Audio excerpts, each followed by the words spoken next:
اعوذ باللہ السمیع العلیم من الشیطان الرجیم بسم اللہ الرحمن الرحیم نحمده ونصلی علی رسولہ الکریم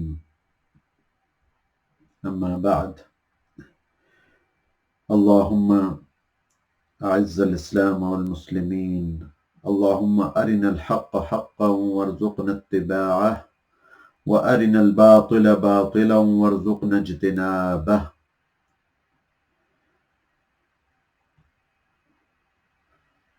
رب اشرح لي صدري ويسر لي امري واحلل عقدة من لساني يفقهوا قولي۔ درس غزالی کے سلسلے میں ہم روزے کے اسرار اور باطنی شرائط کے اوپر آج گفتگو کریں گے۔ تو یہ میں پچھلے دنوں جو سوشل میڈیا ہے اس پہ یہ امام غزالی کا یہ قول کافی وائرل ہو رہا تھا، اور میں نے کہا کہ اس کو میں چیک کروں۔ تو یہ جو قول ہے وہ اس طرح سے ہے کہ دوسرا جو باب ہے روزے کا، وہ اس میں اس طرح سے شروع کرتے ہیں کہ جاننا چاہیے کہ روزے کے 3 درجے ہیں۔ ایک عوام کا روزہ ہے، اور ایک خواص کا، اور ایک مخصوص ترین لوگوں کا۔ تو عوام کا جو روزہ ہے وہ تو یہ ہے کہ پیٹ کو اور فرج کو ان کی خواہشات یعنی کھانے پینے اور جماع کرنے پر عمل کرنے سے روکا جائے، یعنی کھانے پینے سے اور دیگر جو چیزیں ہیں ان سے بچنا۔ یہ تو عوام کا روزہ ہو گیا۔ اب آگے جو فرماتے ہیں، چونکہ یہ تصوف کے اور علم الاحسان کے امام تھے امام غزالی رحمۃ اللہ علیہ، تو یہ اسی اینگل سے اور اسی زاویے سے بات کرتے ہیں۔ تو فرماتے ہیں کہ جو خواص کا روزہ یہ ہے کہ آنکھ، کان، زبان، ہاتھ، پاؤں اور دوسرے اعضاء کو گناہوں سے باز رکھا جائے، اور مخصوص ترین لوگوں کا روزہ یہ ہے کہ دل کو دنیاوی تفکرات اور فاسد خیالات سے پاک صاف رکھا جائے، تمام تر توجہ اللہ تعالی کی طرف ہو، کسی اور کی طرف مطلقاً نہ ہو۔ اور اسی طرح کا جو روزہ ہے وہ اللہ اور یوم آخرت کے علاوہ کسی اور چیز میں فکر کرنے سے ٹوٹ جاتا ہے، یعنی جو ایک خواص کا روزہ ہے یہ کہ غیر اللہ کی طرف توجہ بھی نہیں کرنی، تو وہ ظاہر ہے کہ فقہی اعتبار سے تو روزہ نہیں ٹوٹے گا، لیکن وہ جو شرائط ہیں جو ایک علم الاحسان کی اور جو تقوی کی شرائط ہیں وہ پوری نہیں ہوگی۔ تو اس لیے اشارتاً یا کنایتاً یا استعارتاً ان کی مراد یہ ہے کہ وہ روزہ اس کا فائدہ نہیں دے گا، اس لیے اس کے ٹوٹ جانے کا ذکر کیا امام صاحب نے۔ تو یہی فرماتے ہیں کہ اگر دنیا دین کے لیے مقصود ہو تو اس میں فکر کرنے سے روزہ باطل نہیں ہوتا، کیونکہ ایسی دنیا میں آخرت کے لیے زاد راہ ہے۔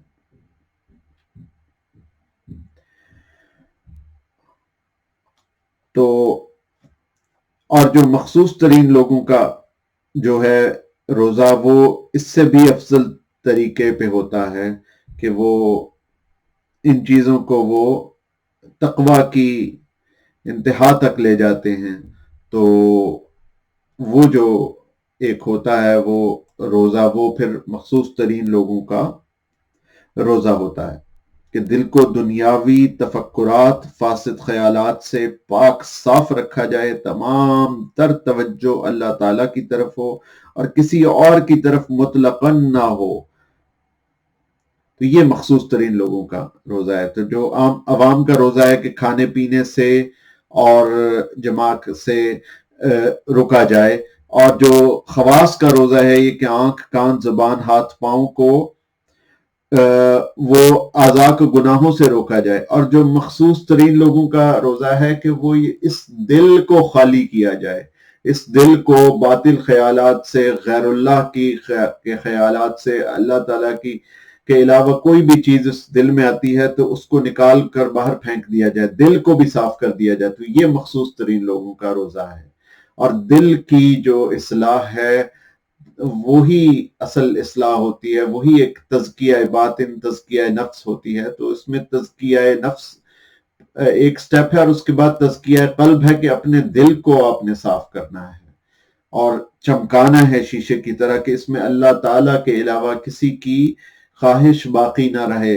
جس طرح حضرت مجذوب رحمۃ اللہ علیہ، مولانا عزیز الحسن مجذوب فرماتے تھے کہ ہر تمنا دل سے رخصت ہو گئی، اب تو آجا، اب تو خلوت ہو گئی. تو یہ خلوت پیدا کرنی ہے. تو روزے کا بھی یہی ہے کہ جب پیٹ کو آپ نے اس سے فوڈ سے خالی رکھنا ہے، اور اسی طرح اپنی خواہشات نفسانی کو خالی رکھنا ہے. اور اس کے بعد جو ہے اگلا درجہ یہ ہے کہ آنکھ کو خالی رکھنا ہے کہ وہ کوئی بری چیز نہ دیکھے، کان کو خالی رکھنا ہے کہ وہ کسی کی غیبت نہ سنے، کوئی جو ہے وہ ایسی موسیقی نہ سنے جس سے جو اللہ تعالیٰ کی یاد سے غافل کر دے، اور زبان کو غیبت سے اور گناہ سے پاک رکھنا ہے، اور ہاتھ پاؤں اور دوسرے اعضاء کو گناہوں سے باز رکھا جائے. تو اس میں اب یہ فرماتے ہیں کہ روزے کی تکمیل، امام صاحب فرماتے ہیں کہ مندرجہ ذیل 6 امور پہ جو ہے وہ مشتمل ہوگی. تو جو پہلا امر ہے وہ یہ ہے کہ نظریں نیچی رہیں، نظریں نیچی رہیں، اور بری اور مکروہ چیزوں سے کی طرف التفات نہ ہو. ان چیزوں کو بھی دیکھنے سے گریز کیا جائے جن سے توجہ بٹتی ہے اور اللہ تعالی کی یاد سے غفلت پیدا ہوتی ہے. تو یہ حاکم میں یہ روایت ہے، حضرت حذیفہ رضی اللہ تعالیٰ عنہ اس کے راوی ہیں، کہ نگاہ، حضور صلی اللہ علیہ وسلم نے ارشاد فرمایا کہ نگاہ یعنی نظر جو ہے وہ ابلیس کے تیروں میں سے ایک زہر کا بچھا ہوا تیر ہے، زہر کے اندر ڈوبا ہوا تیر ہے. جو شخص اللہ کے ڈر سے اس کو چھوڑ دے گا اسے اللہ تعالیٰ ایسا ایمان عطا فرمائے گا کہ اس کی حلاوت وہ اپنے دل میں محسوس کرے گا. تو نظر کو پاک کرنا ہے. پھر دوسرا یہ کہ زبان کو پاک کرنا ہے. زبان کو کس چیزوں سے پاک کرنا ہے؟ ہم نے روزہ رکھا ہوا ہے تو جھوٹ نہیں بولنا، غیبت نہیں کرنی، چغلی نہیں کرنی، فحش گوئی، گندی باتیں نہیں کرنی، غلیظ الفاظ جو ہیں وہ زبان پہ نہیں لانے، اور جھگڑا نہیں کرنا، اور کوئی غلط بات زبان سے نہیں نکالنی. اور غلط بات کی جگہ کرنا کیا ہے کہ قرآن شریف کی تلاوت کرنی ہے، اور بہت زیادہ قرآن شریف کی تلاوت کرنی جتنی آپ کر سکیں، اور درود شریف کی کثرت کرنی ہے. تو ہر وقت ذکر میں مشغول رہنا ہے تاکہ کوئی غلط چیز زبان سے ادا ہو ہی نہ. اور امام سفیان الثوری رحمت اللہ علیہ فرماتے ہیں کہ غیبت روزے کو بیکار کر دیتی ہے. اور لیث رحمت اللہ علیہ حضرت مجاہد رحمہ اللہ سے نقل کرتے ہیں کہ 2 عادتیں روزے کو خراب کر دیتی ہیں، ایک غیبت اور دوسرا جھوٹ.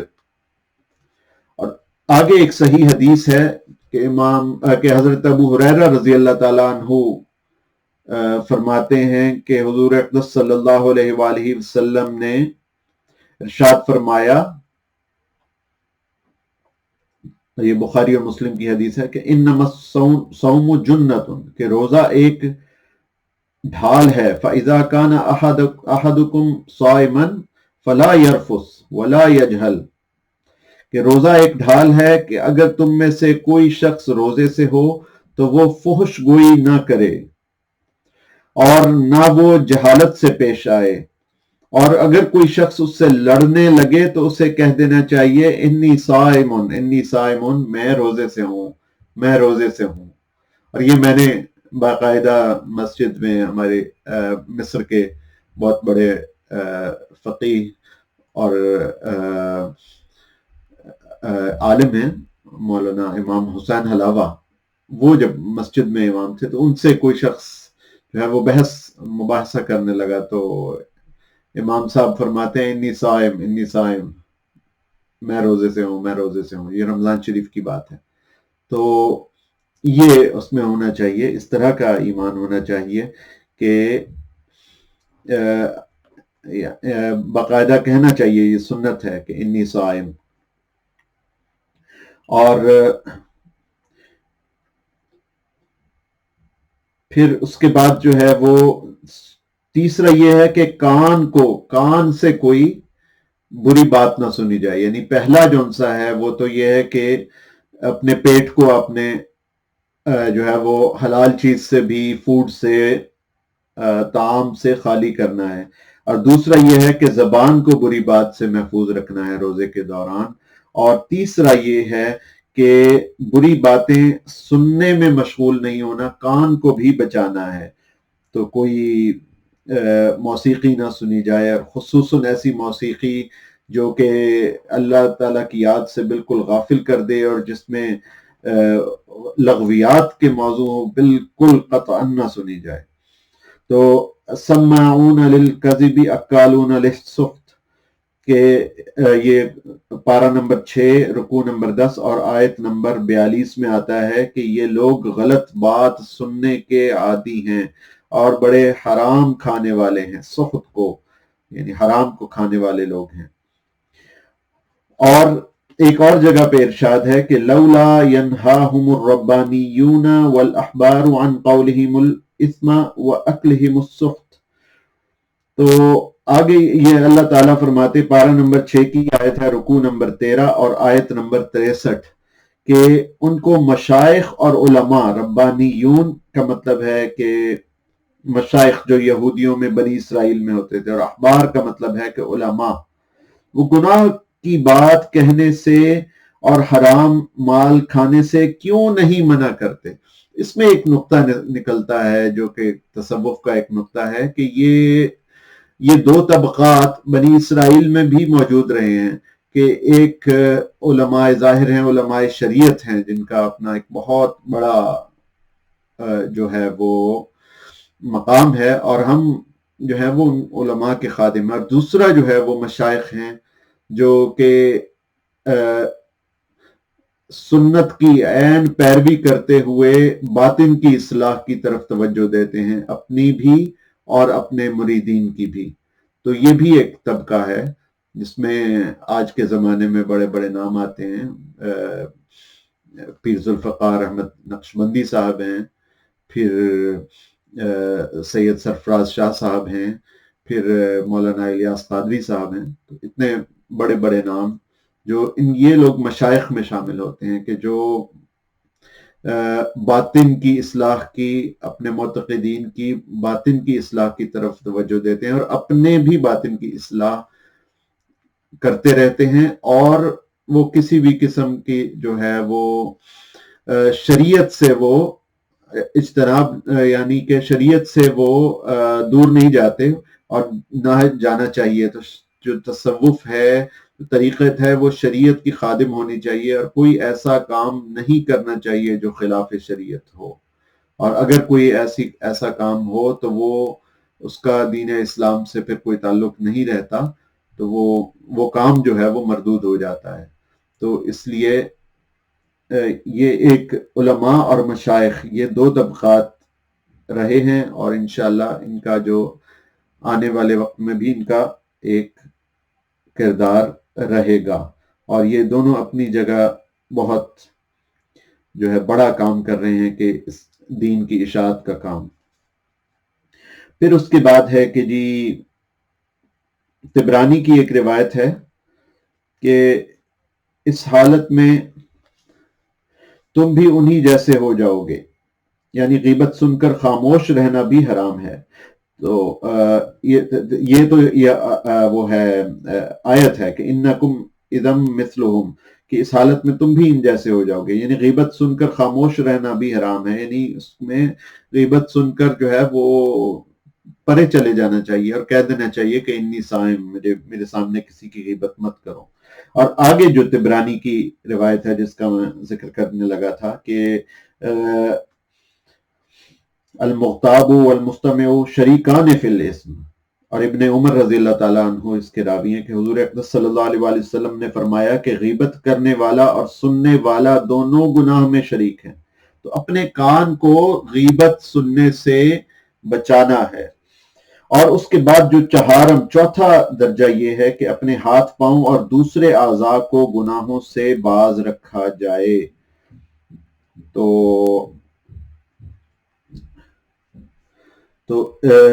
یعنی کسی ایسی جگہ پہ چل کے نہ جایا جائے جو کہ حرام ہو، اور کسی ایسی چیز کو نہ ہاتھ لگایا جائے جو حرام ہو۔ اور تو یہ نسائی کی روایت ہے کہ حضور اقدس صلی اللہ علیہ وآلہ وسلم نے فرمایا کہ کما صائم لیس لہ من صومہ الا الجوع والعطش، کہ بہت سے روزے دار ایسے ہیں جن کے روزے کا حاصل بھوک اور پیاس کے علاوہ کچھ بھی نہیں ہے۔ تو پانچواں جو پھر ایک ادب آتا ہے اور جو یہ اسرار اور رموز میں سے ایک بات آتی ہے، اور جس کا ہم میں سے بہت سے لوگوں کا عمل نہیں ہے، اور شاید میں بھی اس میں شامل ہوں گا، کہ افطار کے وقت رزق اتنا نہ کھایا جائے کہ پیٹ پھول جائے۔ اللہ تعالیٰ کے نزدیک کوئی ظرف اتنا برا نہیں ہے، یعنی کوئی برتن اتنا برا نہیں ہے جتنا بھرا ہوا پیٹ ہے، جو حلال رزق سے بھر دیا گیا ہو۔ حالانکہ رزق بھی حلال ہے، اس کے باوجود اللہ تعالیٰ نے شکم سیری کو پسند نہیں فرمایا۔ یہ امام صاحب کا قول ہے۔ تو اور اس کی جو اس کے اندر سر کیا ہے اس پہ بھی ہم آتے ہیں۔ تو آگے میں اس میں پڑھتا ہوں کہ انسان اپنے روزے کے ذریعے دشمن خدا ابلیس لعین پر کس طرح غلبہ پائے گا، اور نفسانی شہوتوں کا قلع قمع کس طرح کرے گا۔ اگر دن بھر کی غذائی کمی کا سارا تدارک افطار کے وقت ہی کر لے گا، یعنی آپ نے پورا دن کچھ نہیں کھایا اور افطار کے وقت جا کے آپ نے ایک دم ساری کمی پوری کر لی اور اوور ایٹنگ کر لی، تو پھر کیا فائدہ رہا۔ تو یہ فرماتے ہیں امام صاحب کہ آپ نے کھانا افطار کے وقت اتنا ہی ہے جتنا آپ عام وقت میں، عام دنوں میں رات کا کھانا جتنا کھاتے ہیں اتنا کھانا ہے، اور اس کے بعد جو ہے وہ ایک تراویح کی ایکسرسائز ہے وہ بھی کرنی ہے۔ تو اور جتنا آپ کم کھائیں گے روزے کے اندر، بظاہر تو ایسا لگتا ہے نا کہ جی ہم کم کھا رہے ہیں تو انرجی، توانائی ہمارے اندر کم ہے، ایسا نہیں ہے۔ جتنا آپ کم کھائیں گے، تھوڑا سا تو کھانا پڑے گا، اور کھانا سنت ہے اور ضروری ہے جان بچانے کے لیے، لیکن تھوڑا سا اگر آپ کھائیں گے تو آپ زیادہ انرجیٹک فیل کریں گے، زیادہ توانائی ہوگی، اور جتنا زیادہ کھائیں گے اتنا آپ کے اندر غنودگی بڑھ جائے گی، اس سے آپ کی توانائی کم ہو جائے گی۔ تو تھوڑا کھانے سے توانائی بڑھتی ہے، زیادہ کھانے سے توانائی کم ہو جاتی ہے۔ تو اگر آپ نے عبادت بھی کرنی ہے تو آپ نے اتنا ہی کھانا ہے جتنا آپ عام حالات میں، جتنا آپ کو رات کے وقت کھانا چاہیے اور جتنا آپ کھاتے ہیں۔ اور امید ہے کہ ہم رمضان کے علاوہ بھی ہم کوئی بہت زیادہ شکم سیری نہیں کرتے، نہ کرنی چاہیے۔ تو آگے اس کا جو راز ہے وہ امام صاحب فرماتے ہیں کہ جب سب سے پہلے اگر پیٹ کو آپ خالی رکھیں گے اور بعد میں بھی آپ نے پیٹ کو بہت زیادہ نہیں بھرنے دیا، تو پھر آپ کو دل کو خالی کرنے میں بھی سہولت ہوگی کہ آپ کا دل جو ہے وہ گناہوں سے، آلائشوں سے خالی ہو سکے گا۔ پیٹ کو خالی کریں گے، جسم کو خالی کریں گے، تو پھر ہی جو ہے وہ آپ کی روح ہے وہ بھی لطیف ہوگی اور اس کی کثافتیں دور ہوں گی، اور پھر آپ کا دل بھی پاک ہو جائے گا۔ اور پھر اس کے بعد امام صاحب فرماتے ہیں کہ اس دل میں پھر جو ہے وہ اللہ تعالیٰ کے جو قربت ہے وہ نصیب ہوتی ہے ایسے شخص کو، اور اللہ تعالیٰ جو ہے وہ باطن کے پردے وہ اٹھا لیتا ہے ایسے شخص سے۔ اور فرماتے ہیں کہ ممکن ہے کہ اگر آپ نے یعنی زیادہ نہ کھایا افطار کے وقت، تو ہو سکتا ہے کہ شیطان پھر اس روزے دار کے قریب بھی نہ پھٹکے، اور پھر آسمانی ملکوت منکشف ہو جائیں۔ اور آگے امام صاحب فرماتے ہیں کہ یہ کیفیات انسان پر جو ہے وہ لیلۃ القدر میں بھی نصیب ہوتی ہیں. تو لیلۃ القدر اگر ہم نے صحیح اس کا بینیفٹ لینا ہے تو کم از کم اسی رات کو ہم افطاری کوئی زیادہ پیٹ بھر کے نہ کریں، تاکہ ہم لوگ رات کے وقت جو ہے وہ اللہ تعالیٰ کی عبادت میں مشغول ہو سکیں اور اللہ تعالیٰ کا قرب اختیار کر سکیں. تو پیٹ کو بھی خالی کرنا ہے اور دل کو بھی خالی کرنا ہے، اور جیسے پیٹ ہمارا خالی ہوگا اسی طرح ویسے ویسے دل بھی خالی ہوتا جائے گا، اور یہی روزے کا اصل مقصد ہے. اس کے بعد چھٹا جو اسرار و رموز میں سے ہے کہ افطار کے وقت افطار کے بعد غرور میں نہیں آنا کہ جی میں نے کوئی روزہ رکھ لیا ہے تو میں بڑا نیک ہو گیا ہوں. ایسا نہیں، اپنے آپ کو نیک نہیں سمجھنا. میں اپنے ایک دوست سے بات کر رہا تھا تو ہم دونوں ایک دوسرے کو یہی کہہ رہے تھے کہ ہمیں زیادہ نیک بننے کی یعنی نیک دکھائی دینے کی ضرورت نہیں ہے، نیک ظاہر کرنے کی اپنے آپ کو ضرورت نہیں ہے، کیونکہ ہم لوگ نیک نہیں ہیں، ہم لوگ گناہ گار ہیں.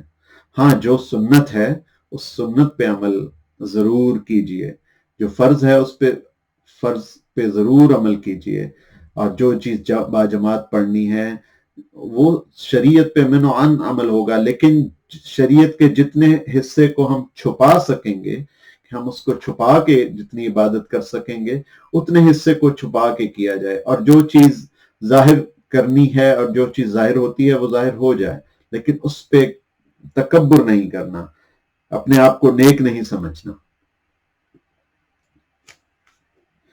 پھر اس کے بعد جو ہے وہ افطار کے بعد تو دل میں خوف اور امید کے ملے جلے خیالات ہوں.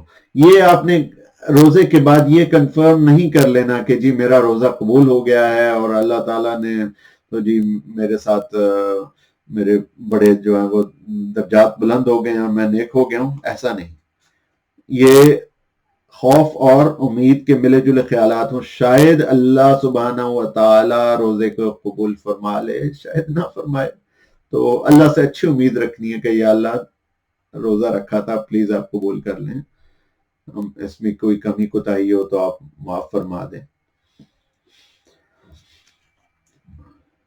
تو پھر اس کے بعد جو ہے وہ وہی حدیث امام صاحب نے دوبارہ جو ہے وہ درج کی ہے کہ کم من صائم لیس لہ من صومہ الا الجوع والعطش، کہ بہت سے روزے دار ایسے ہیں جن کے روزے کا حاصل بھوک اور پیاس کے علاوہ کچھ نہیں ہوتا. تو کیا پتہ ہمارا بھی روزہ ایسا ہی ہو، لیکن مایوس نہیں ہونا. اللہ تعالیٰ سے پھر بھی امید رکھنی ہے کہ یا اللہ میرا روزہ تو بہت ہی ناقص تھا، تو قبول فرما لے یا اللہ، تو تیری مہربانی ہے. تو اللہ تعالیٰ کی مہربانی سمجھنی، اپنے روزے پہ نہیں کوئی فخر کرنا. اللہ تعالیٰ سے اچھی امید رکھنی کہ اللہ تعالیٰ قبول فرما لے گا، یہ اس کی شان ربوبیت ہے. پھر آخر میں جو ایک نقطہ ہے امام صاحب فرماتے ہیں، امام غزالی رحمۃ اللہ علیہ، کہ روزہ جو ہے وہ ایک امانت ہے. اور یہ ایک ضعیف حدیث ہے، تو آپ چاہے اس کو حدیث سمجھ لیں یا ابن مسعود رضی اللہ تعالیٰ عنہ جس کے راوی ہیں ان کا قول سمجھ لیں. تو بہرحال یہ قول یہ ہے کہ روزہ ایک امانت ہے، اور تم میں سے ہر شخص اپنی امانت کی حفاظت کرے. تو روزے کو امانت سمجھ کے رکھنا چاہیے. ان الصوم امانۃ فلیحفظ احدکم امانتہ. یہ خرائطی اور مکارم الاخلاق میں یہ روایت آئی ہے. اور ایک مرتبہ حضور اقدس صلی اللہ علیہ وآلہ وسلم نے یہ آیات کریم تلاوت فرمائی، جو کہ پارہ نمبر 5 رکوع نمبر 5 اور آیت نمبر 58 ہے، کہ ان اللہ یأمرکم ان تؤدوا الامانات الی اہلہا، کہ بے شک تم اللہ تعالیٰ کو اس بات کا حکم، یعنی اللہ تعالیٰ تم کو اس بات کا حکم دیتا ہے کہ امانات جو ہیں وہ ان کے حقداروں تک پہنچا دیا کرو. بے شک اللہ تعالیٰ تمہیں اس بات کا حکم دیتا ہے کہ جو امانات ہیں وہ ان کے اہل تک پہنچا دیا کرو۔ تو آگے جو حدیث ہے وہ زیادہ اوتھینٹک ہے، کیونکہ وہ ابو ہریرہ رضی اللہ تعالیٰ عنہ اس کے راوی ہیں، اور ابو داود میں آئی ہے کہ حضور اقدس صلی اللہ علیہ وآلہ وسلم نے فرمایا کہ السمع امانۃ والبصر امانۃ، کہ سمع اور بصر، سننا اور جو ہے وہ دیکھنا، یہ امانتیں ہیں، تو ہم نے اس میں خیانت نہیں کرنی۔ اور یہی جو ہے وہ روزے کا مقصد ہے، جس میں انسان کہتا ہے دوسرے سے کہ انی صائم انی صائم، میں روزے سے ہوں، میں روزے سے ہوں۔ تو میں اپنی زبان کو یعنی امانت سمجھتا ہوں، اور امانت سمجھ کر اس کی حفاظت کرتا ہوں۔ یہ جتنے ہمیں اعضاء و جوارح ملے ہیں، یہ سب اللہ تعالیٰ کی امانتیں ہیں، یہ ہمارا حصہ نہیں ہے، یہ ہمیں امانت دی گئی ہے، اور اگر ہم اس کو شریعت کے مطابق نہیں استعمال کرتے تو ہم اس میں خیانت کرتے ہیں، اور جیسے جیسے خیانت ہوتی جاتی ہے، ہونی نہیں چاہیے، لیکن اگر ہوتی ہے تو ہم اس میں توبہ کرتے جائیں، اللہ تعالیٰ کی طرف رجوع کرتے جائیں، اللہ تعالیٰ سے گڑ گڑا کے دعا مانگے کہ یا اللہ، آپ نے امانت دی ہے مجھ سے، اس کا حق میں نہیں ادا کر سکتا، لیکن اپنی طرف سے پوری کوشش کر رہا ہوں، اس کو قبول فرما لے، اور یا اللہ میرے سے جو گناہ ہوئے ہیں اس کو تو معاف فرما دے۔ تو یہ آج کی جو ہے وہ آج کا درس اسی کے ساتھ ختم ہوتا ہے، اور انشاءاللہ جو اگلا درس ہوگا اس میں ہم نفلی روزوں پہ بات کریں گے، اور جس طرح سے شوال کے جو مثال کے طور پہ نفلی روزے آتے ہیں، اور بھی جو نفلی روزے آتے ہیں، ان کے بارے میں انشاءاللہ ہم بات کریں گے۔ وآخر دعوانا ان الحمد للہ رب العالمین۔